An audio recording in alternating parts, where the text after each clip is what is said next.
Dicas sobre propriedade coligativa. Temos aqui um assunto lá da físico-química, beleza? E esse assunto, ele é muito estudado na sala de aula e também já foi cobrado em provas do vestibular.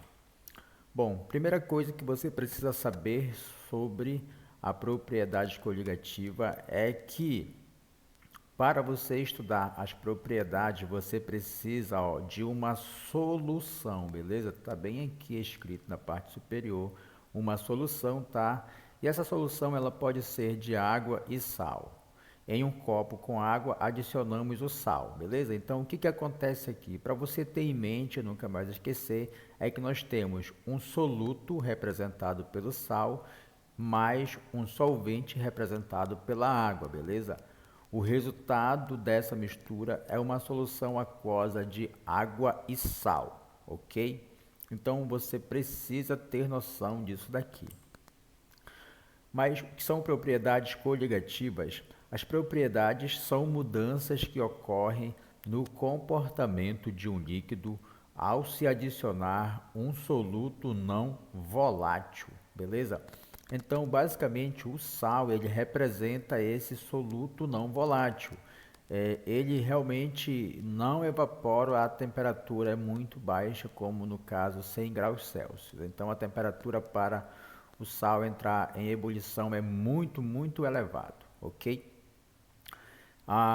Quando comparamos em análise química um líquido puro e uma solução desse líquido com solvente, a presença de soluto provoca mudanças. Então, essas mudanças é que são estudadas nas propriedades coligativas.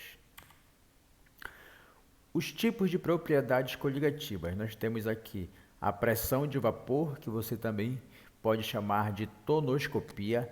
Temos a ebulioscopia, crioscopia e pressão osmótica. Esses são os 4 tipos de propriedades coligativas que estudamos na físico-química. Então, aqui nós temos a definição de cada uma delas, ok? Vamos começar aqui pela tonoscopia, bem aqui na parte inferior da sua tela, no canto esquerdo. Tonoscopia é o abaixamento da pressão de vapor do solvente. Então, quando você adiciona o soluto não volátil no solvente, a pressão de vapor, ou seja, aquela pressão que você sente quando o líquido entra em evaporação, ele tende a diminuir. Então, é realmente chamado de abaixamento de pressão. Imagina que você está aquecendo uma água, somente água pura, e quando você adiciona o sal, essa pressão de vapor, ela diminui, beleza?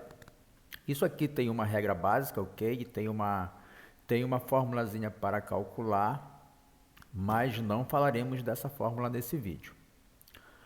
A outra propriedade é a ebulioscopia, seu canto direito, o canto esquerdo superior da sua tela. É o aumento da temperatura de ebulição do solvente. Olha só, preste atenção que é muito interessante.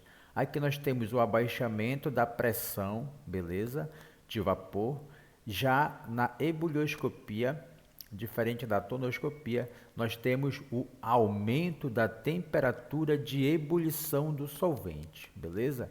Então, imagina que você efetuou aí uma mistura de sal e água, e a temperatura de ebulição, ela tende a ser muito alta para que esse entre em evaporação, beleza? Crioscopia é o abaixamento da temperatura de congelamento do solvente. Então, perceba que essas mudanças elas vão variando de acordo com a temperatura, pressão e também o tipo de soluto não volátil que você utiliza na sua solução, beleza? Já a pressão osmótica é a passagem do solvente de um ambiente menos concentrado para um mais concentrado, beleza? Então, Perceba que em ambos os quatro casos nós temos aqui as mudanças. No primeiro caso, que é a tonoscopia, nós temos o abaixamento da pressão de vapor.